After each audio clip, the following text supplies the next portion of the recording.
ওইখানে যে দেখছি যে আম্মুকে কাটিয়ে একবারে শরীর থেকে রক্ত বের হয়ে গেছে, শরীরের কিচ্ছু দেখা যাইতেছে না, সারা শরীরে রক্ত, শুধু রক্ত আর রক্ত।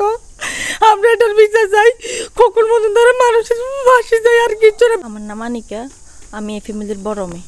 রাতের ঘটনা হচ্ছে, সব নামাজ পড়তেছে সবাই, কালকে তো সব রাত গেছে, তো সবাই নামাজ পড়তেছে, আম্মু উঠছে, আম্মু উঠে দেখে কি হয়েছে পরে এখানে কি এত গন্ধ কিছু মনে হয় আগুন লাগছে, পরে দেখে চিনের ভিতরে আগুন লাগছে, পরে তাড়াহুড়ো করে পানি তো নাই পুকুরে, কি করবে, পরে ওয়াশরুম থেকে পানি কতক্ষণ টানা যায়, 3জন মহিলা 4জন মহিলা, বারবার মই আনতে গেছে 2 বোনে, পরে এখানে ছিল, পরে দেখে আম্মু নাই, পরে কি আম্মু কই গেছে, পরে আমার ছোটো মেয়ে বলে নানুমণিকে তো মুখ ছোপা বেঁধে নিয়ে গেছে, কোথায় নিয়ে গেছে জানি না, কোথায় নিয়ে গেছে, পরে সব জায়গায় খুঁজছি, মাকে কোথাও পাই নাই, পরে ওইদিকে ভাবি একটাদের বাড়ি আছে, ওইখানে আম্মুকে পাওয়া গেছে। ওইখানে যে দেখছি যে আম্মুকে কাটিয়ে একবারে শরীর থেকে রক্ত বের হয়ে গেছে, শরীরের কিচ্ছু দেখা যাইতেছে না, সারা শরীরে রক্ত, শুধু রক্ত আর রক্ত। আমরা এটার বিচার চাই, খোকন মজুমদারের মানুষের ফাঁসি চাই, আর কিচ্ছু না। বেলাল মুন্সি, খোকন মজুমদার, তখন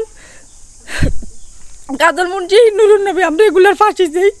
আমরা আপনাদের কাছে হাত জোর করতেছি, আমি প্রধানমন্ত্রীর দৃষ্টি আকর্ষণ করছি, আমরা এনাদের ফাঁসি চাই, আমরা এনাদের জন্য এখানে থাকতে পারতেছি না।